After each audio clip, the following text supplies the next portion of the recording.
Hello, everyone. Happy Sunday, and welcome to the Restoring Our Roots podcast, the voice of the Decriminalize Nature movement. This podcast is a gathering space where we explore the wisdom of entheogenic plants and fungi, the beauty of natural healing, and the importance of reconnecting to the sacred earth. Twice a month, though we've been a little bit spotty over the summertime, so thanks for sticking with us. We're going to have a pretty amazing show up in the fall and the winter time here, but we'll do this every other Sunday with a variety of visionaries, healers, and advocates who are working with entheogenic plants and fungi, exploring realms of consciousness and returning to a balanced relationship with nature. My name is Larry Norris. I'm the co-founder of Decriminialize Nature movement and the national organizing director. So I've had the privilege to help people all across the U.S. Basically pitching this to their city council, educating their community, and bringing some good policy to make sure people aren't getting arrested for entheogenic plants and mushrooms. I also like to, if you want to sort of get that going in your own city, please make sure to contact us at decriminializenature.org. You can find some more information in the liner notes on the podcast itself. I'd also like to introduce Rachel, who's been doing a great job helping us out behind the scenes. Thank you, Rachel, for your consistency and being here and every other Sunday or switching up schedules when we need to make things happen. And we have some really nice new graphics as well on our podcast now. So thank you, Rachel, for all that. We'll be putting up some clips before too long. So keep an eye out for those clips. We'll start getting some conversation out there to the rest of the community out there.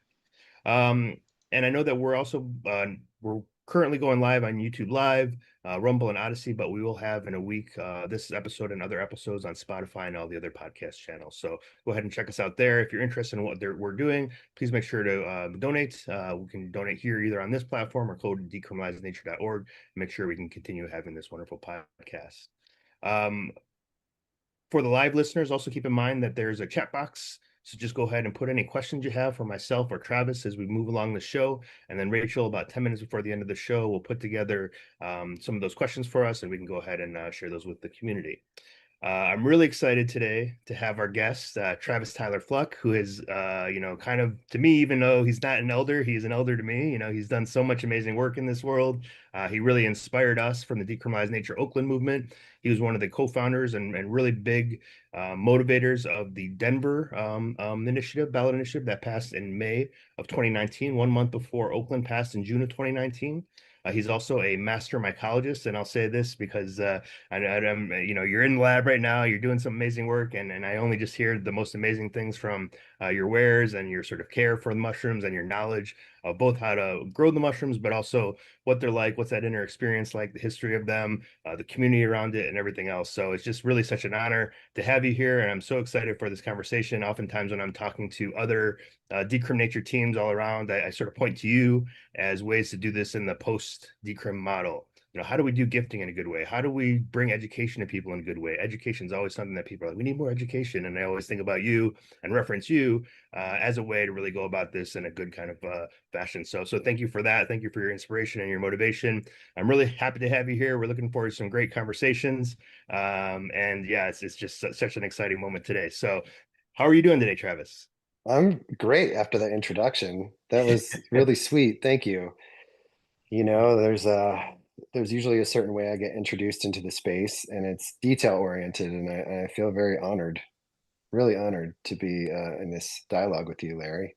The bigger work, that we speak to and apply our life effort to, like it's just been so, yeah, just amazing to have peers in that Mm. pursuit. So yeah, I'm great. Yeah, absolutely. And then what a great weekend for us to meet too. We had 920 yesterday, which for folks out there is sort of the started about a decade or maybe a little bit over a decade ago, sort of Magic Mushroom Day or International Mushroom Day, sort of celebrating psilocybin mushrooms, etc. It's also we have the equinox happening on Monday, and Rachel was just telling me earlier there's also an eclipse happening. So it's just a very beautiful time to be having this conversation. A lot of good energy here, so I'm excited about that. For the viewers out there that maybe don't know who you are, why don't you just give a little bio, maybe kind of how you came into this space and kind of share maybe a little bit about your love for mushrooms and other plants.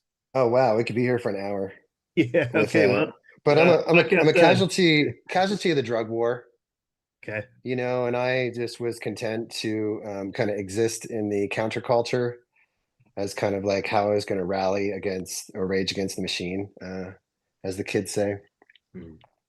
And in 2001, I was caught with basically mycelium, and they gave the mycelium, the local police gave the mycelium to an FBI lab person, and it took them 3 weeks to fruit the mycelium. And then they turned around and charged me with attempt to manufacture a controlled substance, which is the same thing that someone would get if they were trying to make meth. Um, and they sensationalized it in the news, and I really became kind of an infamous character in the place that I grew up in, Quakertown, Pennsylvania. And like I said, I was content to kind of exist in that space until my partner at the time was working on the proto version of what became the Denver campaign.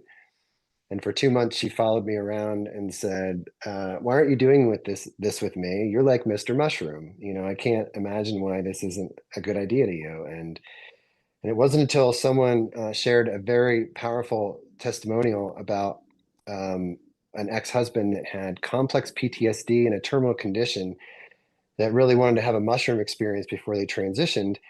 They shared this story, and I recognized my privilege in that moment and said, "Yeah, fuck that. I'm going to dedicate my life to making sure that never happens again."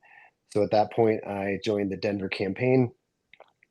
And yeah, that was my entry point into the space. Fortunately or unfortunately, some personal tragedy struck right around the same time that we passed the Denver legislation. And it pushed me to relate to the mushroom in a medicinal way. And I started taking very large doses in the neighborhood of 15 grams repeatedly. And that shaped the course and direction of my life from another kind of vector. So between the activism piece and the kind of pursuit of self-realization, working with the medicine, that's really amalgamated into the role that I play in this ever-evolving landscape in the here and now. Yeah, amazing. Yeah, I mean, to take your personal story and realize that, you know, this can't be happening to other folks and then actually take action is something I think a lot of people will think about that first part, but don't really have the sort of stick-to-itiveness or the tenacity to really make it happen and push for policy and push for change to happen on the real world level. So really thank you for doing that for everyone out there, especially in Denver, and really kind of starting this whole movement up. Yeah, well, it's just like that age-old thing, like there's a time and place, right? So I just answered that call, Hmm. Hmm. and I think if it wasn't going to be me, someone else would have been there, been tapped in the same, or at least that's the sense I got. Hmm. Um, I was one of the first 4 people with petitions in their hand, and that day, that afternoon that I walked into my house, something came over me and said, "If you give this everything, this is possible." Hmm. So I just never said if, I always said when. Hmm. And somehow that kindled a bigger thing. And even though we passed by 0.5%, the echoes of what we did are still, being heard today. Yeah, absolutely.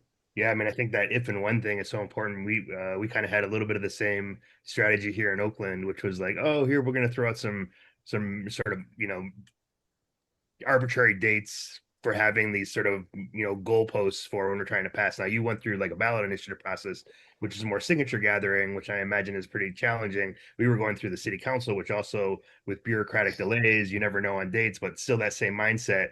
We're going to do this at this time, not if this happens. It's like this is going to happen here, it's going to happen here. And I think just coming into that with that mindset, you know, as they say what McKenna's nature loves courage. You know, you come in there, you say this is what's going to happen, and make change happen, and it does happen that way. So tell us a little bit about both that, and also you know, what's the process a little differently for gathering signatures? You have to talk to more people really and educate more people in that process. How was the response there in Denver?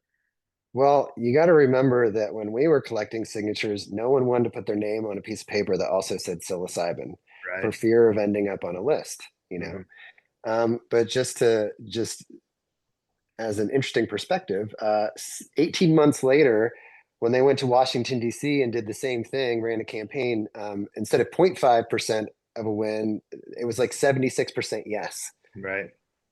It was like, it's just amazing to see the cultural conversation shift so quickly that an East Coast city could do it and make it a mandate in that way. The capital of the US, no less, right? Yeah. So, our experience collecting signatures was very interesting because a lot of people that were like a hell yes, couldn't sign because they didn't live in Denver City and County. Mm.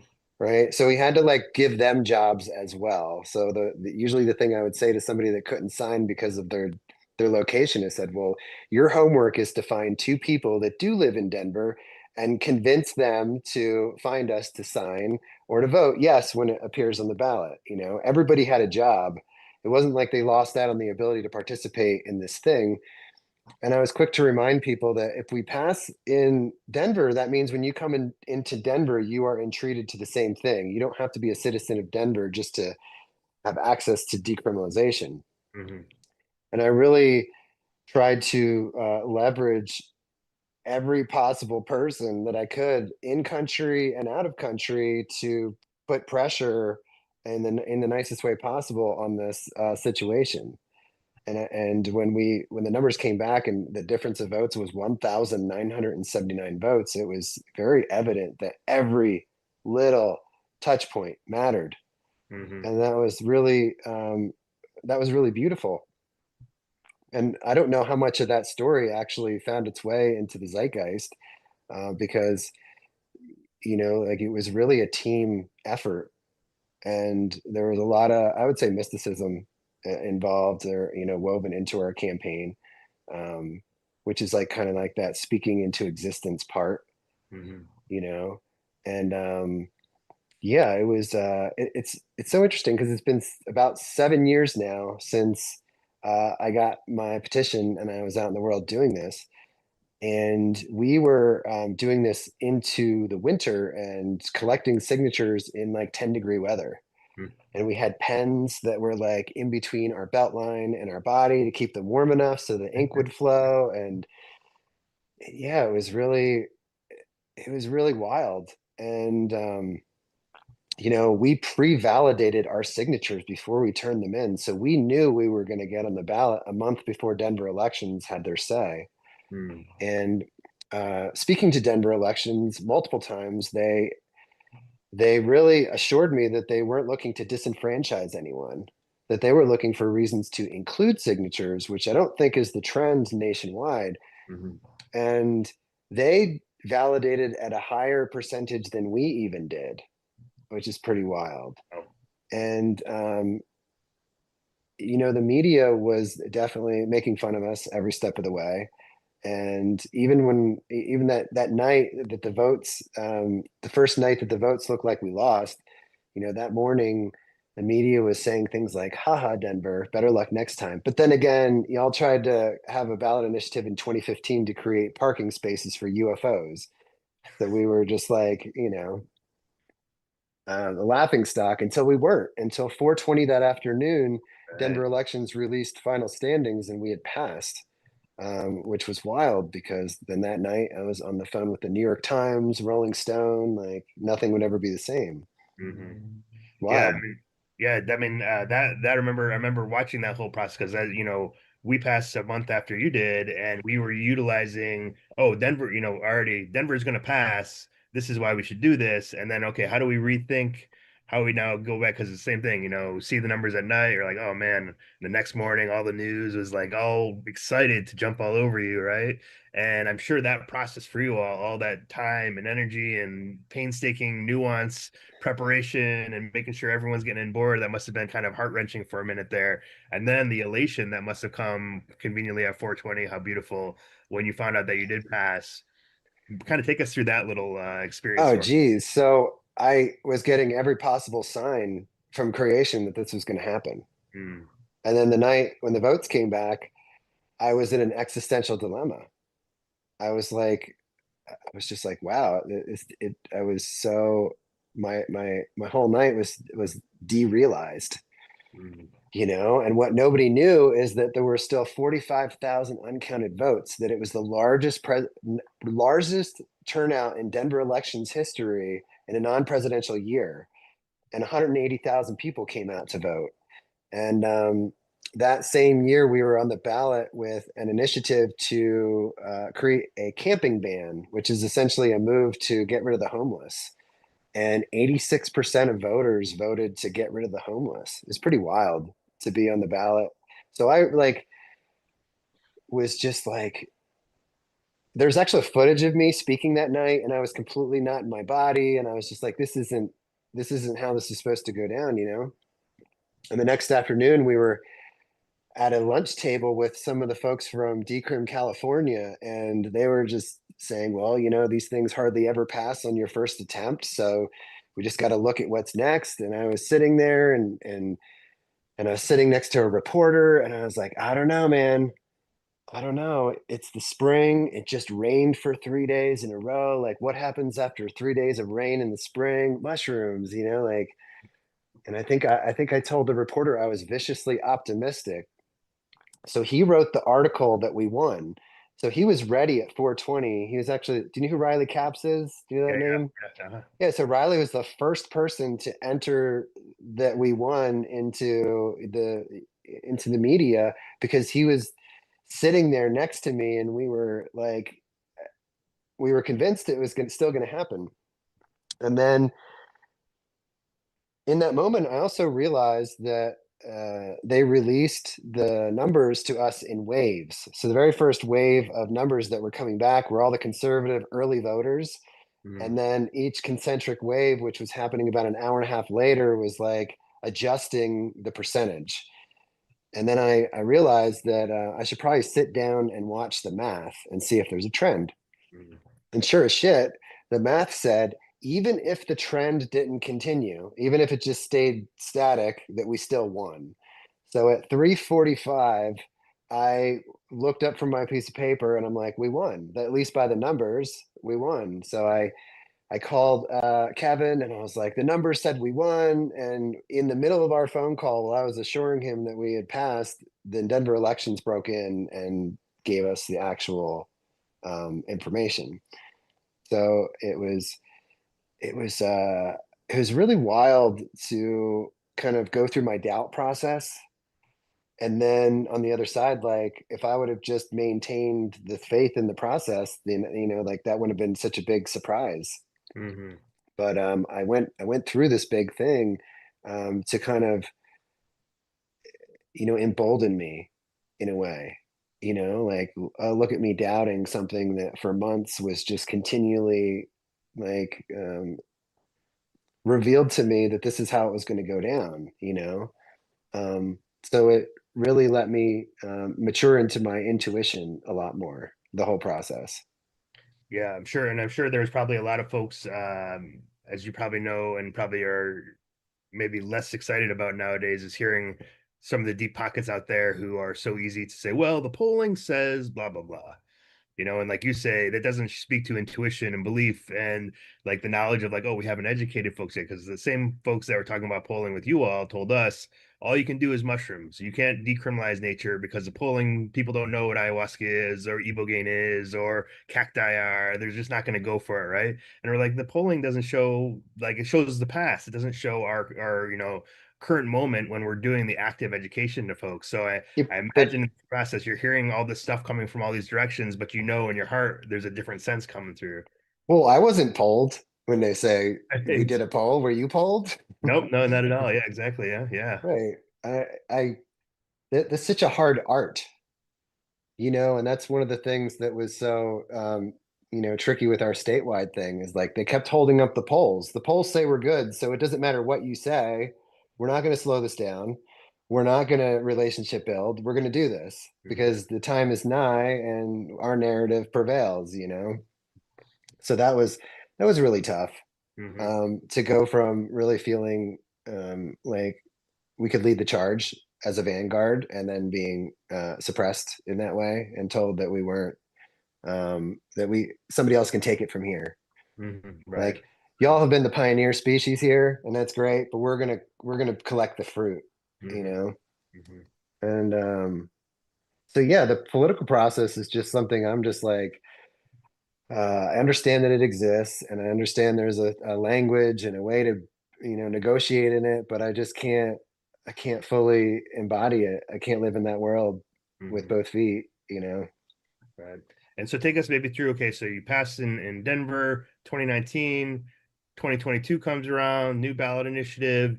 There's some ins and outs. I always love this story too because So The ballot initiative passed, and then I remember right after, right, the legislators went really hard to try and remove all the things that were voted on. And I always like, I even spoke to this last night at the 920 event about you all kind of came together. Also, they had their meeting on 420, and everyone in the community came out. It was like 80 something people, and it was like, you know what, a 100-page document or 80-page document or something like that. And you Yeah. all showed up to protect your rights. And so that also just shows the strength of the local community there to say, hey, wait a second, this is what we voted on. How are you trying to strip this away from us? So maybe take us through then the state level ballot initiative. And then also, from what I understand, did Denver's then get repealed? And why did it get repealed? Maybe Oh explain as well. gosh.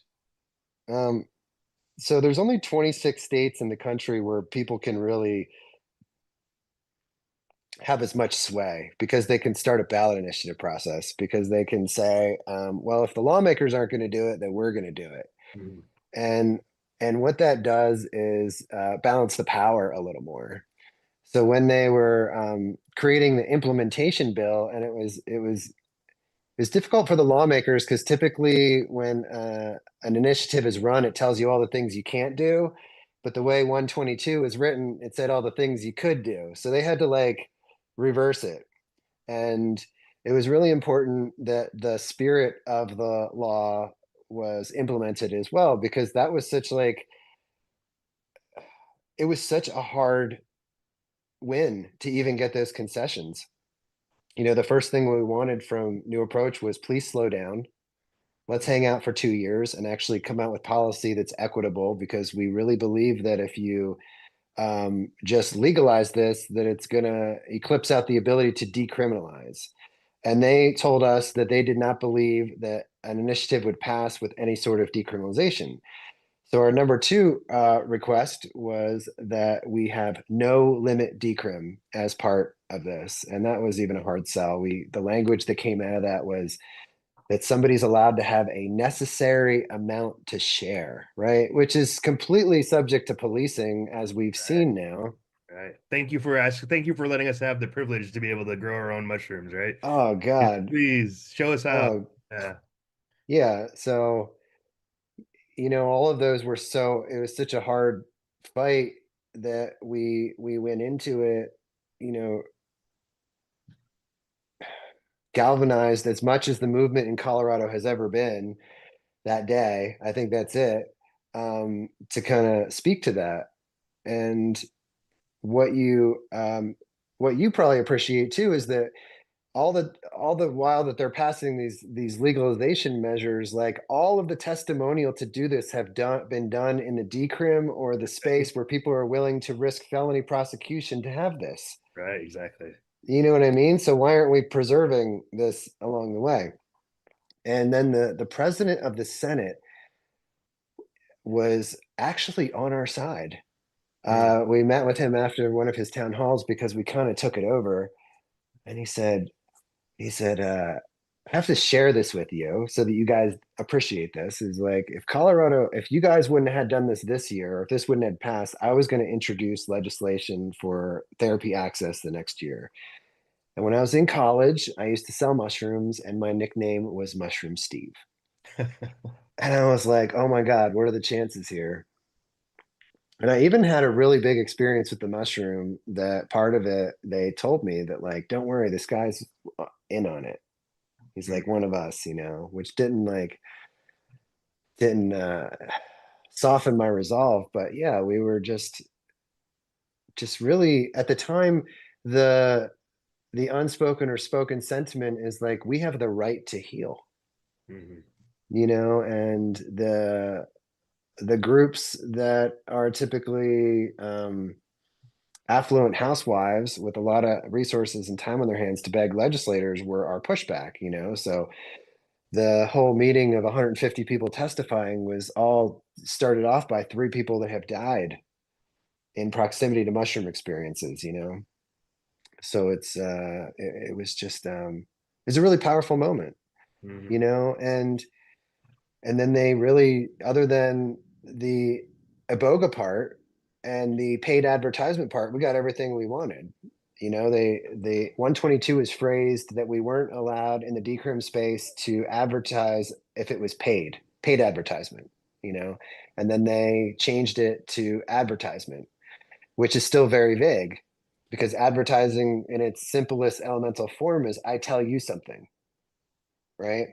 And then the other thing is they would not allow us to share iboga. Mm-hmm. But other than that, we got everything, Mm-hmm. which is Mm-hmm. pretty wild. So then it's really been up to us to treat this as the newborn situation it is, and not provoke the legislators to create more clarification, to create more like black and white areas of the law, because most of the time they're content in making problems before problems exist, Mm-hmm. you know.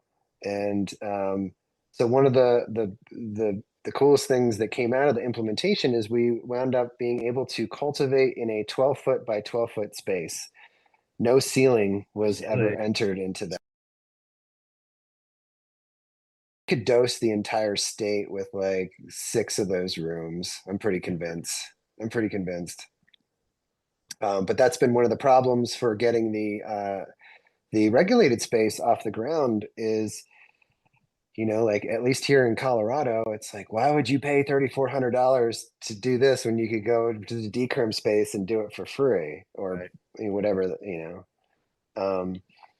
But yeah, a lot of my world has been nucleated around the recognition that this is such a newborn thing, and we need to prove to the rest of everybody looking at doing this that we can benefit in ways that can't even be forecasted, Mm-hmm. in the initial kind of horizon that we're looking at through the lens of medicalized, like the way we perceive things is very medicalized, even though we don't take time to often assess that. Mm-hmm. Yeah, you said something earlier about new approach pack being against decrim, and I didn't know they were also giving you pushback because between decrim nature movement on these cities and the statewide, movement in Colorado for decrim, that's really the only viable, legitimate strategy for policy right now. You look at the Oregon model, it's way too expensive. You look at the legalization framework in Colorado, it's way too expensive.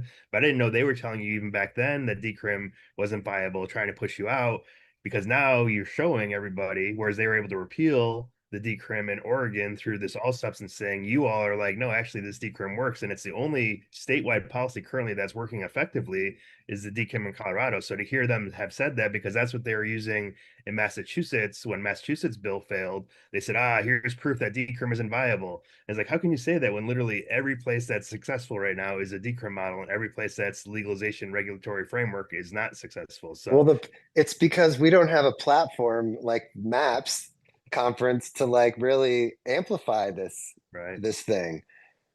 It's so cost effective.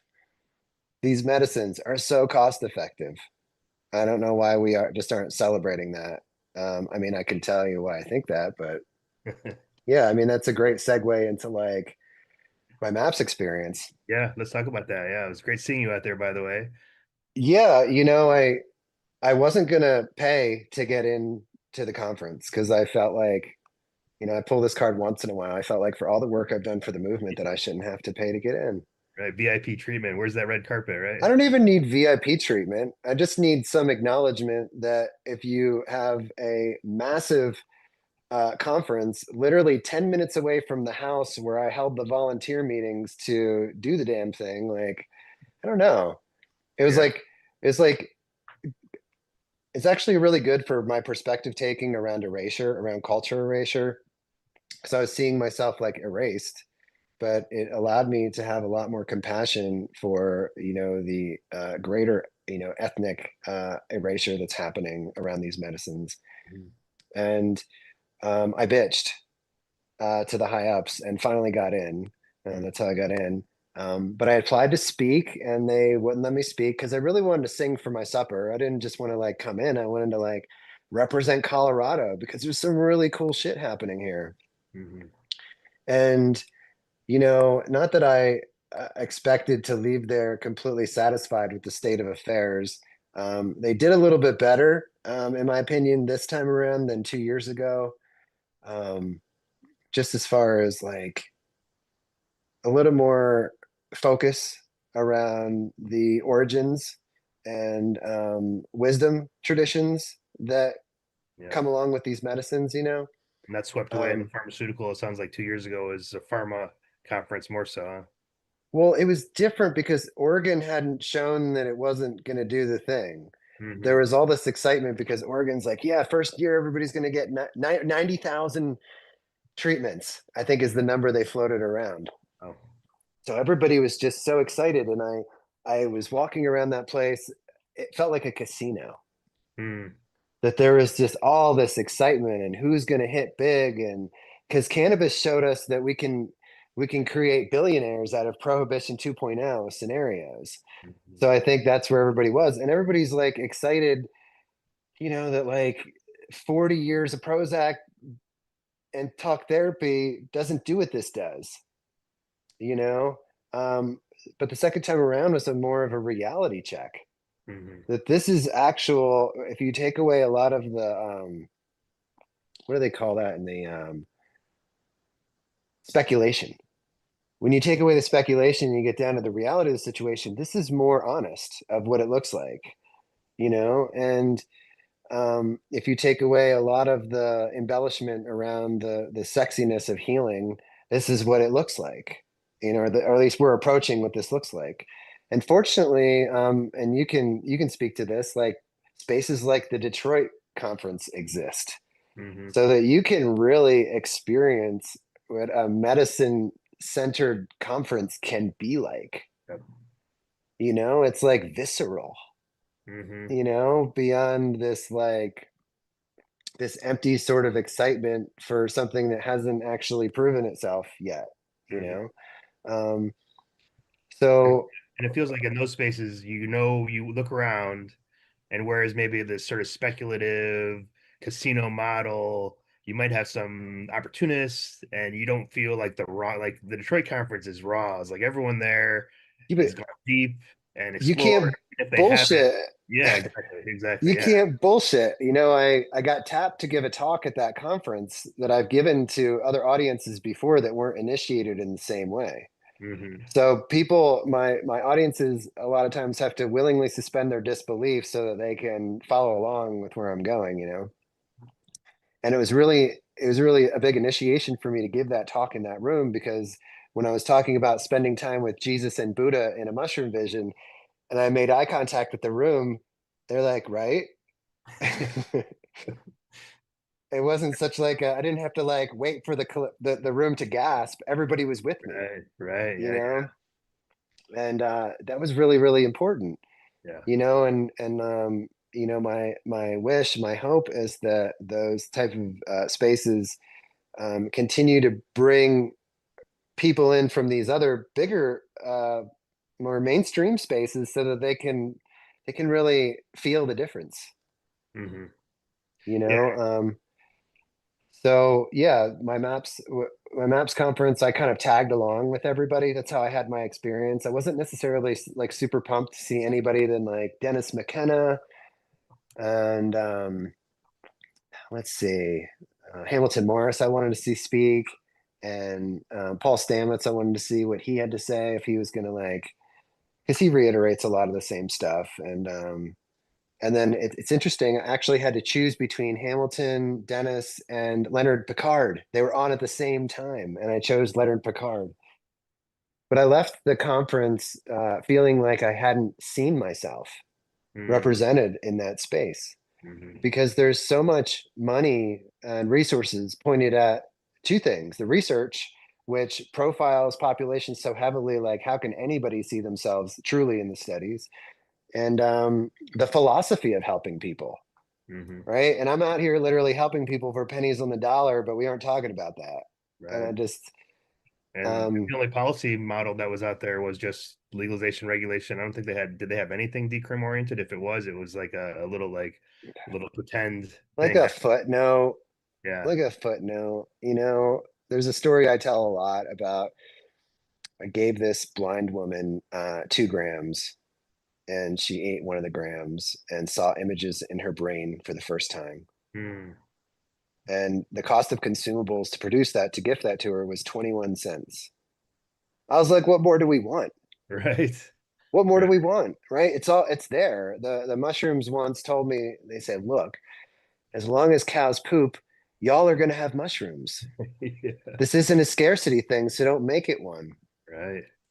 So yeah, I left maps like kind of figuring out where do I want to, like recalibrate? Where do I want to where's the niche for me to kind of exist? Because when maps comes back in 2 years, I want to be ready.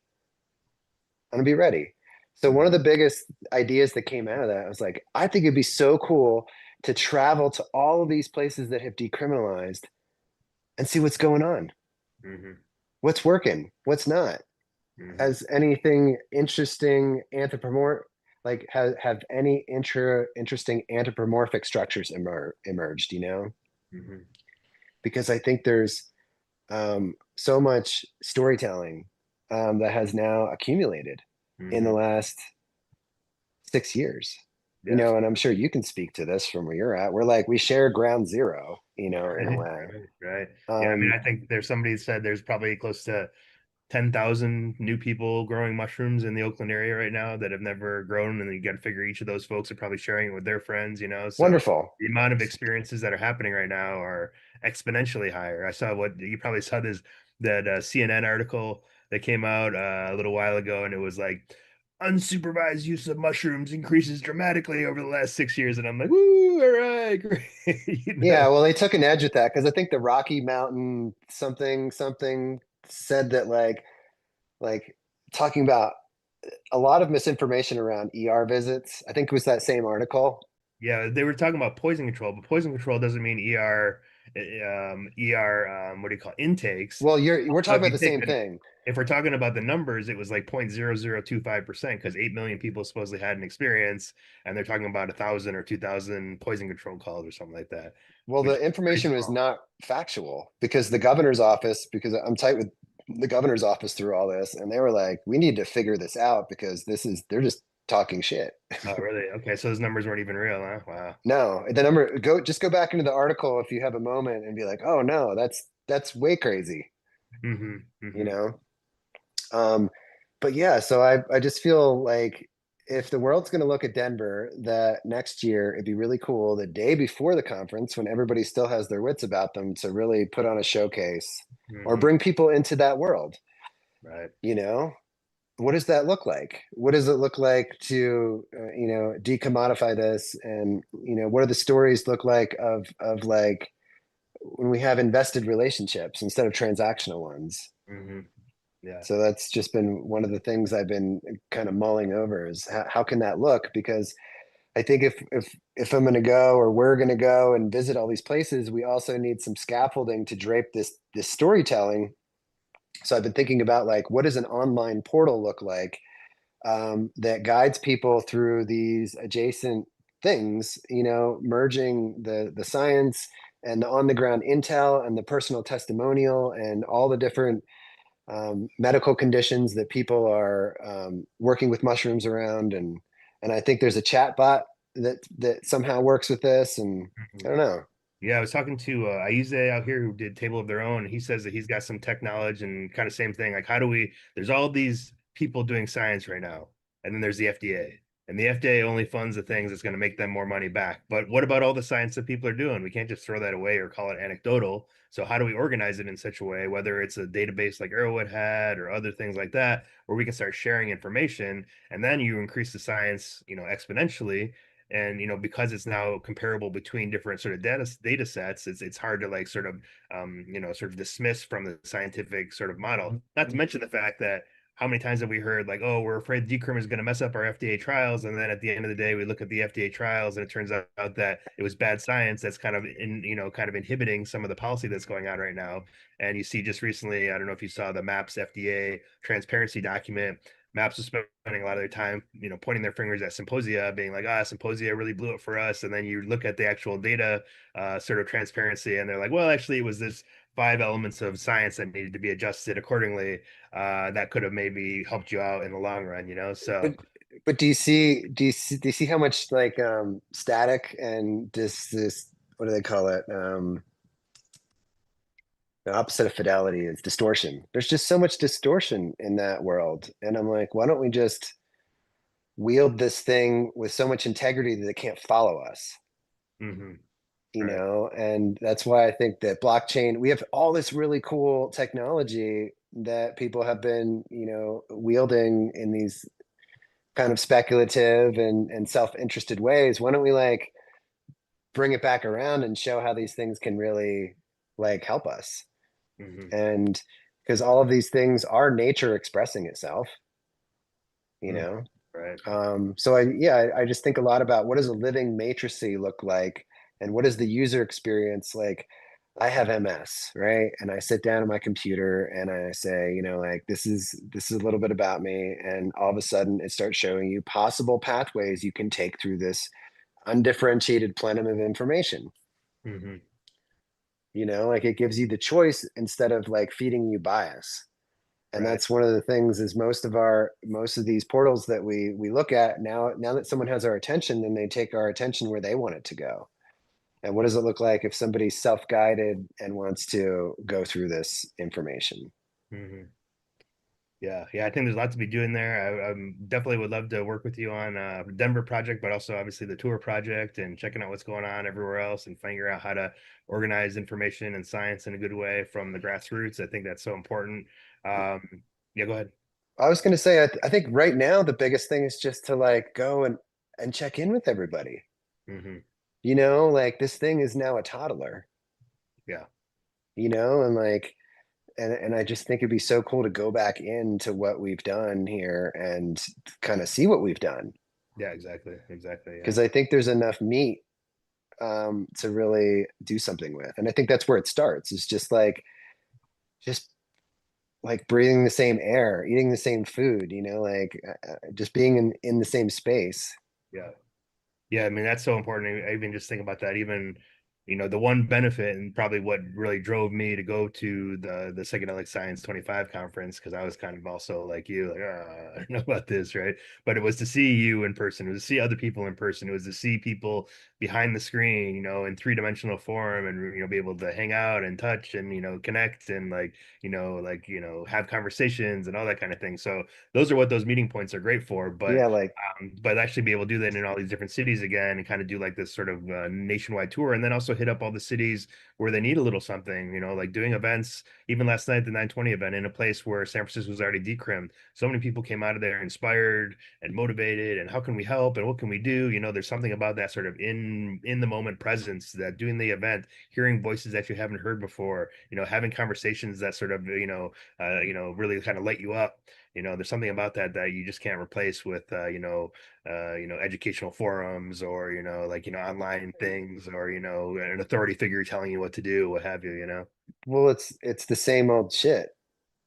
Right, You know right, what I mean? Like it tastes different, right. Yeah, and exactly. that, but like it's almost like a peak experience Hmm. is to have that satsang, I guess is the word there, and Hmm. then what do you do with that if you go back to a place that isn't sympathetic to that vibration that you just brought in from these happenings, Right. um, and that's one of the things I'm excited for in Colorado is like we can actually start to build out sympathetic networks, so the accountability and paths to eldership can kind of come out of this, because like the systems that we live in and depend on are not meeting our needs.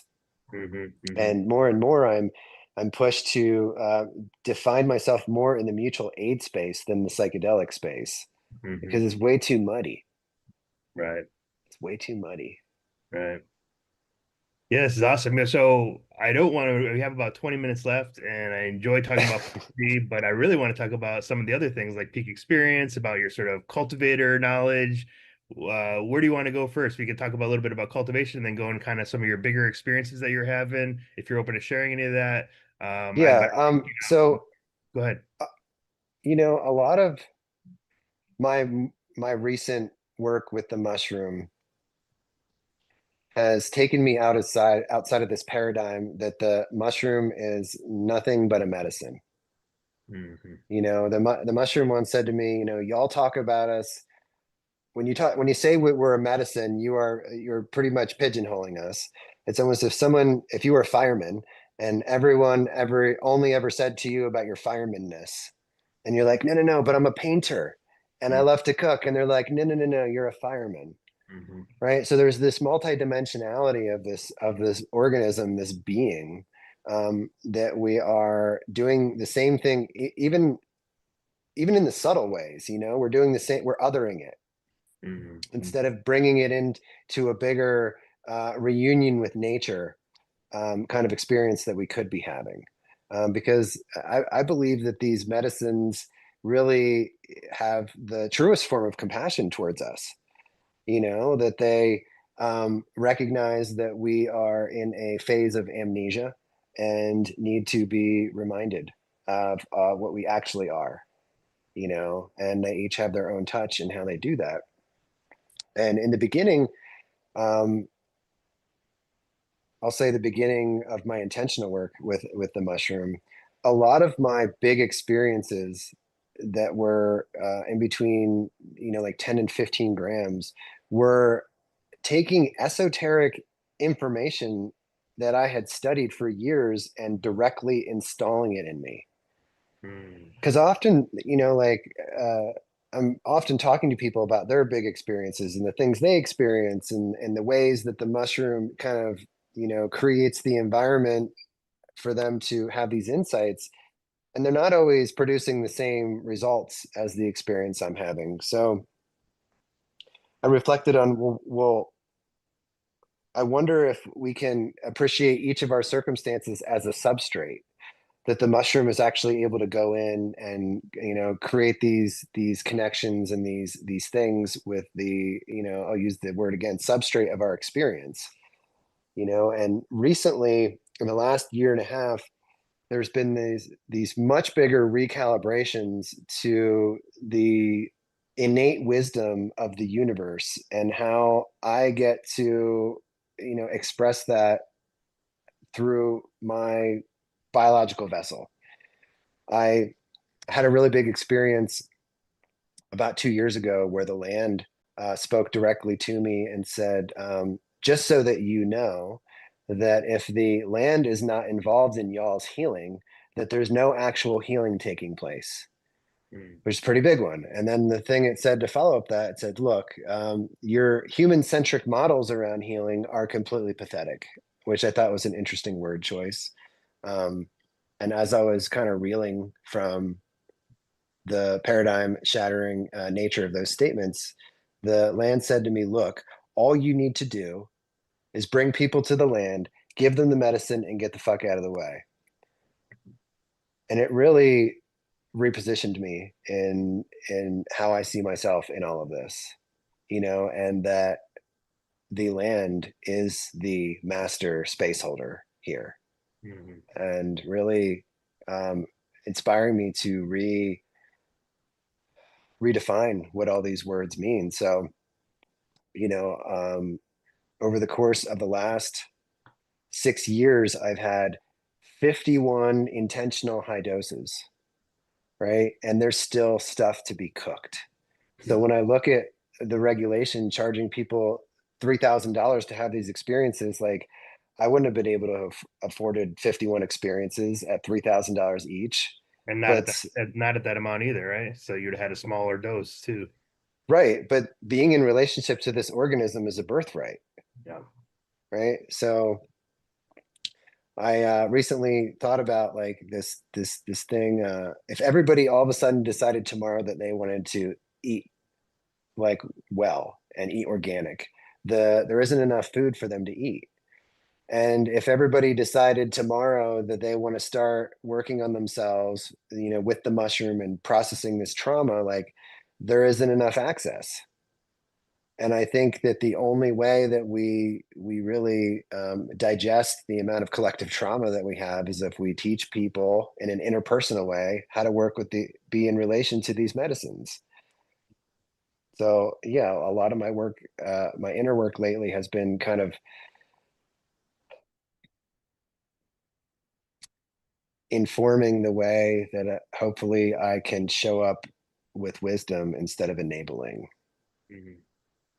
What is your sense of we talk a lot about sort of this out of body or multidimensional realm experiences, but also the in some other, side of it is the in body, or you're planted in the earth. And almost in a way, there's, for me, sometimes it's like you press your elbow to go somewhere, it's in body, out of body. Like, what's your sense of like where these spaces are that you're going to?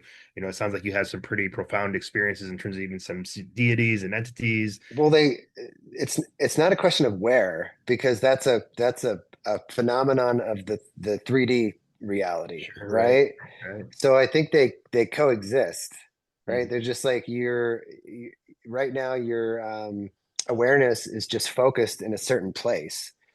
So oftentimes what it allows you is to focus your awareness somewhere else, and we can only use words of the 3D to describe what that even means. Mhm. We're so limited if we want to communicate direct experience to someone else by this.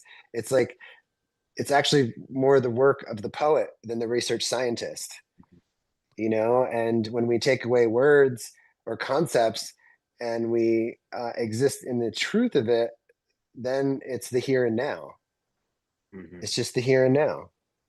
It just happens to be the aperture is a lot wider for your experience than the story that you came into um, this lifetime with. Mhm. So I like my body's in my bed for Mhm. the most part, somewhere safe, um, but my awareness is somewhere else. Mhm. And um, what I learned, with or without a blindfold, that if you just close your eyes, you can experience the universe that is within. Conceptually, when we try and think of how big the universe is, outside of us, like as above, so below, it's equally as expansive inside. Mhm. But nobody's given the lantern to explore that cave in the Western model of reality. Right, right, right. Yeah, and definitely having the I often think about when we think about the word infinity, we always have to have a starting point, which is us measuring infinity. But if you Yeah, talk about what you're talking about, if we're just like the sort of the zoom mechanism, our consciousness is inward and outward. Now you yeah. have infinity where awareness is the 0 point, but it doesn't really stop it as a starting point. It's just the 0 point for infinity in and infinity out. And so I really like to think about that too. Like, why are we wasting all our money going to try and find UFOs out there when there's like all these beings inside of us and other realities and other sort of dimensional sort of conversations we could be having, and that all exists Well, right in here, right? systemic oppression is the Sure. simple way to answer that. Right, right. You Yeah. know, I know we had somebody said we have 10 minutes left. I want to honor that. Yeah, yeah, totally. No, I mean, we can continue on. We got some time yet. We'll do a question in a second. I just want to touch on one last thing before we jump to Okay. it. Is that also your master cultivar? You're learned all these wonderful techniques. What is the process for folks out there that are maybe interested or thinking about cultivation? Are there any sort of, real basic tips, but also just on the real sort of almost like even as you were saying earlier, esoteric knowledge, learning to watch these mushrooms grow, seeing how they grow, seeing their personalities as they pop up. Oh, What is the geez. process like for you? What is the relationship building that comes with the cultivation that you're doing and that other folks can also be doing? So there is just as much medicine in relating to the fungus as you're growing it than there is as consuming it. Hmm. And every morning, I'm meditating with my mushrooms for at least 45 minutes, Hmm. getting very quiet, and they work in the subtle. Like when you come into my space, you can just Hmm. feel it. Um, but I had a very pivotal moment years ago, because I was trying to grow the mushroom in such a way that I got as many mushrooms as possible for as little financial input as possible. The way that I like to say it is I was trying to pimp the mushroom. Hmm. And then after a few big experiences, I went to the mycelium and I was like, you obviously know way more than I do. Why don't you show me how to grow you? And that completely changed my relationship to the mushroom. It was like was able to allow it to be whatever it wanted, and it could show me through a language of morphology, through just observing it, what it liked, what it didn't like, and it entrained me how to grow it. So, the number one thing I would tell people is just appreciate that this thing has a high magnitude of intelligence Mm-hmm. and can teach you in every form that it takes, whether you consume it, whether you just grow it, and that the organism will respond to you as you grow it. You Mm-hmm. know, think about the example of like taking the same puppy and putting it in 5 different households. 10 years later, you're going to have 5 different dogs. Mm-hmm. So this mycelium is no different. And I've, in the beginning of when I was like kind of like feeling out my intuitive relationship with it, I would say things to it and then it would respond. One of my apprentices grew a giant mushroom and it broke Reddit. It had like 80,000 hits. And I went to the mycelium and I was like, kind of like bummed. And I was like, I want a big mushroom. And I shit you not, 2 weeks later, it's a gigantic mushroom. Like all you had to do is ask. um, but yeah, really just opening up your perception of what this thing is and what it is not. Mm-hmm. And um, allow it to not like, I don't want to tell people what to do, but one of the biggest insights I had into my process was to stop othering it. Mm-hmm. Because how do we treat things that we other? We're very like we we try and wield our agendas onto them, and if you just let it be what it wants to be, it can teach you something about allowing. Mm-hmm. Mm-hmm. And I can get into the nuts and bolts of like all the lab stuff, but that's not the bigger philosophy is more important that you articulate for yourself. Like, what is your intention here? Mm-hmm. Just like we go into a medicine experience with an intention, like I grow with an intention. And historically it's been the word illumination. Mm-hmm. And then I had a peak experience with these psilocybe cyanescens a few weeks ago. And they told me, they encouraged me to streamline all of my agendas and all of my intentionality and everything into love. Mm-hmm. So more recently, I've just been really trying to infuse that intention into my growing. And I imagine that's such a powerful experience for each individual because now you can sort of cultivate your mushroom. It's Yeah, like, if you're, you have set up a really beautiful scenario that I'm sure works for a lot of folks, but for each individual, you can actually build that relationship. Maybe that person's a little more funny or a little more rigid or a little more whatever, and the mushrooms learns that from that individual. And then there's this back and forth that can happen. And then these experiences, it seems like can also sort of tap into that and really sort of be almost unique for that individual, unique medicine for that individual through the cultivation process. yeah, So I really like that idea of intention and meditation. And you hear that back in the day with cannabis as well, a lot of singing the cannabis, that type of thing. But taking that over to mushrooms, which I think has even a higher and more sort of intimate relationship same, with the same, same thing. yeah. Mm-hmm. Like that's where the seed for that really was planted. I was a cannabis grower, and I've been growing for years. And I got laid up I had to have my feet rebuilt, and my wife at the time had to take care of the plants. And even though she had no experience, she grew far superior cannabis to me. And after we thought about it enough, we realized that every time I went into that room and I looked at those plants, I thought money. And Mm-hmm. every time she went into that room, she was singing to him and loving on him. So I was growing money, she was growing medicine. So it was very clear. Yeah, wow. Yeah, I mean, such a beautiful thing to think about, especially with that. And then also you work a lot with freeze drying, and versus sort of regular drying. And I think just in terms of how and we're not looking at these as the aesthetic, but something about this sort of full mushroom that's ready to go, but in all of its glory, right post picking it. Maybe tell about that process a little bit as well, or sort of the advantages of doing that. So Acacia brought it to my attention that because she researched indigenous use around the world that nobody consumes the dried mushroom. And Hmm. then she spent time with Tom Lane, and he, exposed her to the Aztec ritual, and where they take fresh mushrooms dipped in a specific honey and then chew the mushroom slowly without actually swallowing the mushroom flesh. And freeze drying, according to the doomsday preppers, will keep food vital for 25 years because Wow. of the way that it removes water without adding heat. So a friend of mine was freeze drying because the mushrooms were easier to extract. This was 6 years ago, and I decided to get a freeze dryer and start working with the mushroom freeze dried. And I realized after my very first dose that I had just met the whole mushroom for the very first time. Hmm. And Hmm. I realized how amputated the medicine was when we dehydrate it. Hmm. That sure, it has all of its core things, but it loses its finesse. And Hmm. later on, the mushroom shared with me, look, if you take isolated psilocybin, it's like playing a little kid's keyboard. Sure, you can pick the melody and whatnot, but when you take the whole mushroom, it's like having a cosmic orchestra. Hmm.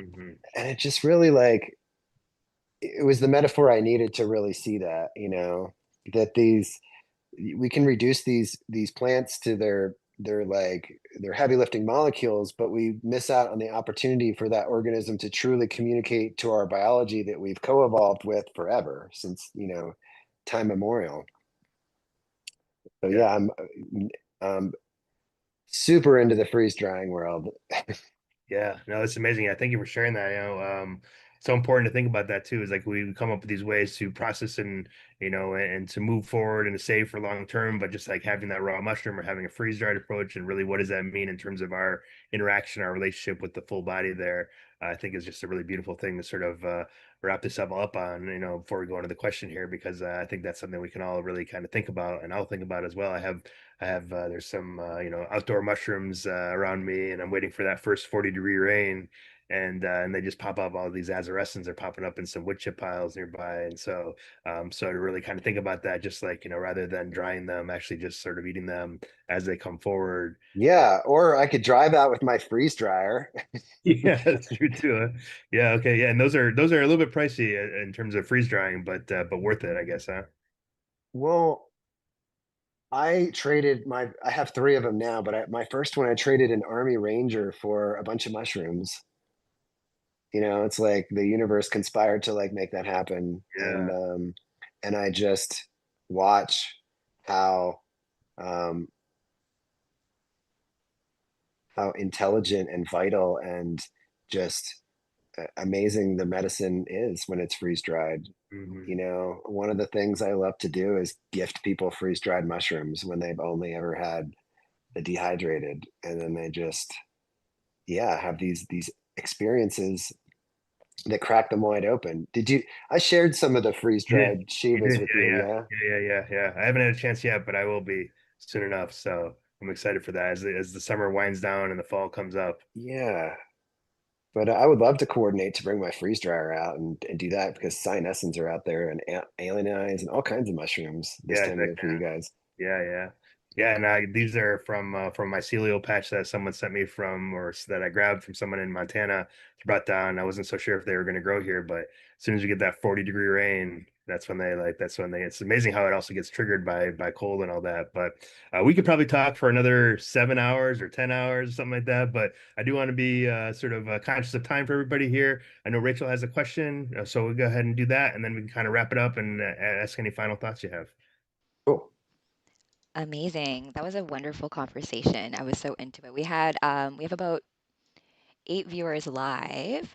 Just some nice commentary about the whole idea of not just typecasting the mushroom as strictly medicine or something that you're just using for healing, but there's this more conversation about their relationship to us as human beings and to the planet and all that good stuff. But my question's a little bit more meta. It's like a question about Great. questions. Because when you were talking about the difference between the polling versus looking at the mathematics of things, I remember being in university and taking stats class versus calculus. And you can make statistics say whatever you want, right? You're still dealing with numbers, but it's not math, right? You're basically kind of forecasting or plotting. It's formulaic in essence, but not necessarily like mathematics where it goes with nature. Nature informs mathematics, and it's all the same kind of thing. So when you were saying that you knew that you were going to win, even though the polls said otherwise, it's kind of like this idea of humans don't really do a good job of dealing with reality. We like to put this other stuff on top of it when math is really just observation. So my question to you is, when we think about questions, And you were saying how like you got that big mushroom because you just asked. Is there a big question that you've ever asked in a mushroom trip where you were like the response was exactly what you needed? And it's like, and was it in the way that you put the question? So this is interesting. I was thinking about this before I hopped on today, is that I think that because most people are now conceptualizing what AI is and how to Mm-hmm. interface with it through prompting, right? Mm-hmm. So what if we look at the mushroom as NI, right? Mm-hmm. Mm, Natural intelligence. Mm-hmm. And right. in the same way, we can prompt it, Mm-hmm. right? But Mm-hmm. it's Mm-hmm. there's a really interesting meta observation, because if we live with intentionality, the universe responds to that, That's right. I love that. Ah, right? So ah. this is just like, right, the mushroom just kind of takes that and creates a condensed sort of pocket of time, space time, where that relationship can be seen revealed in the moment, Oh, you know? And oftentimes the things that we are kind of the prompt that we are taking in can't be addressed right away until we deal with some other underlying things, because the mushroom's talent is root cause yeah. analysis.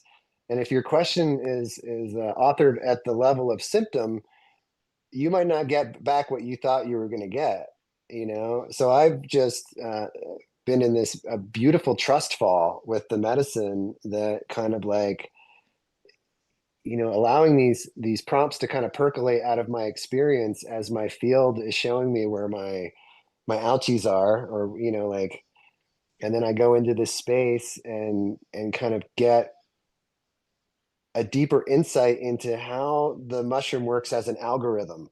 Mm. If you want to think about it math wise, Yeah. um, and the mastery that this organism has. And that's one of the things that most people aren't celebrating as much as possible, is that this thing knows exactly what to do. That's There's true. this unfathomable deliberateness. It's not like when a doctor's assessing you and they're trying to figure out what's going on. The mushroom's like right after it. Already knows the Yeah. underlying root cause of everything. Yeah. Yeah. So, in the beginning, I think my prompts were a little bit more guided by, this is a medicine, and how that just the scaffolding of that paradigm. And later on in my process, I'd gone to the mushrooms for things that I didn't even know were on the menu. Mm-hmm. Mm, Like my dog was transitioning, and I had two pretty powerful experiences with her, where I was able to connect with her nervous system and see that we were actually just one giant nervous system experiencing life, and that she had done all kinds of emotional labor on my behalf, and I was actually able to go in a surrogate capacity and co-process for the both of us. mm. That's And I didn't know beautiful. that was on the menu. That's like the warging. No, right, but people are like, oh, anxiety and depression, oh, Oh, anxiety and depression, and yeah. meanwhile, like, our anxiety and depression are symptoms that we have forgotten who we are, really. But no one wants to, no one that has the mic right now is talking about those things. Their aperture for context isn't wide enough, Right. We you have to do know. a whole new reconsideration of what mental health is with this Yeah. understanding. Yeah. Well, what's mental health in a capitalist society? Like, I the medicine once, or shared with me a few months ago, it does not want to be used as a palliative, Mm, which Mm. is some brave new world shit. It's like, Oh, no, yeah. if we work together, we can compost this shit. But you have to really want to go beyond just feeling good enough to go back to work. mm, Which is, I think, when most people are like, well, what does healing mean to you? Mm. Yeah. Right? Yeah. It's like this unspoken thing that is part of it, is like, well, I want to feel good in proximity to the shit show, but I Totally. don't want to feel good. Yeah. I feel like there's that level of you answer that so like I feel like very synchronistically with what like the fall equinox that's here because that whole concept of letting go of everything that doesn't serve you, right? So this idea of we work a job that we hate, we have friends that we don't like, we do these things because what?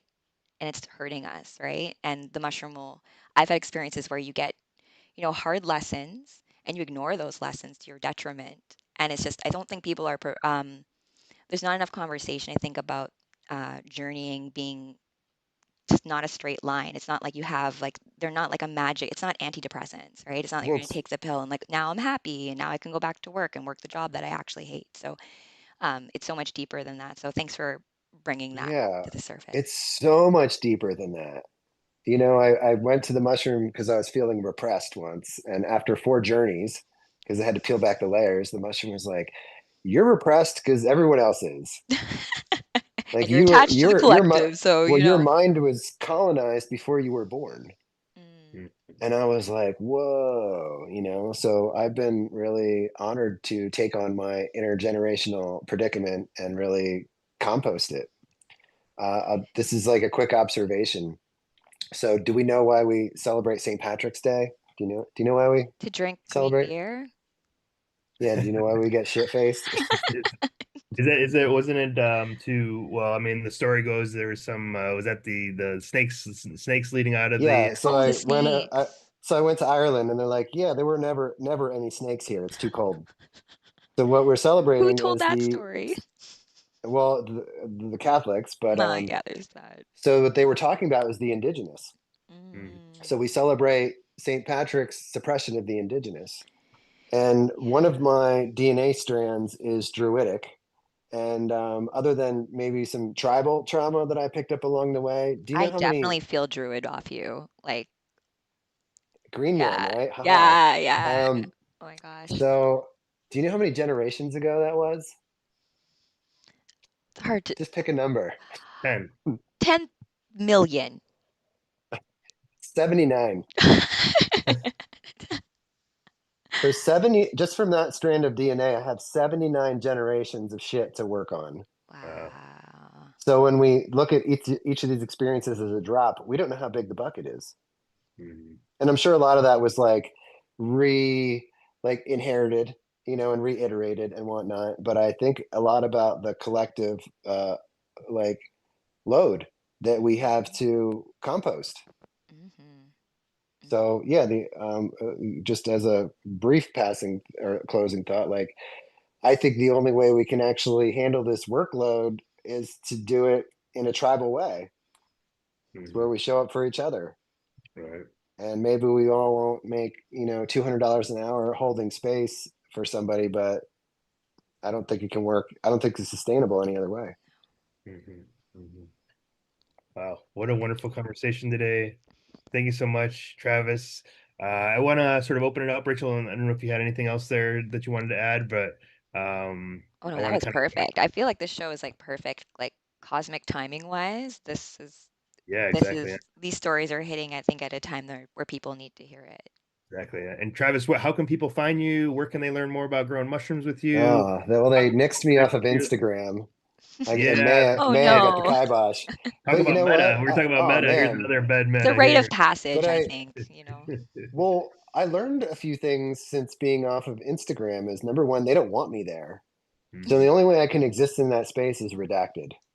Mhm. Mm. And the other thing is, with the algorithms poisoning us essentially and taking away our ability to think for ourselves, like I was asking people to hang out with me and talk about profound things, almost like a asking my sober friends to come hang out with me in a bar. Right. So they didn't get they I'm still on Facebook, so you can find me on Facebook, Travis Tyler Fluck. And I'm definitely, interested in creating like a website where I don't have to be redacted. So that's like in the works. Um, yeah. Great.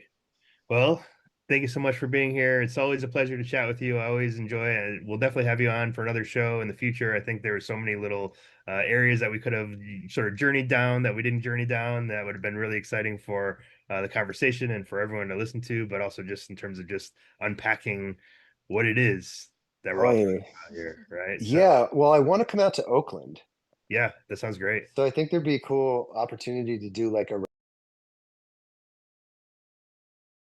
and Oakland could be like the first stop on the bigger tour I mentioned about just seeing what's going on, Yeah, because we were the first two. right. Hmm. Exactly. Exactly. Yeah.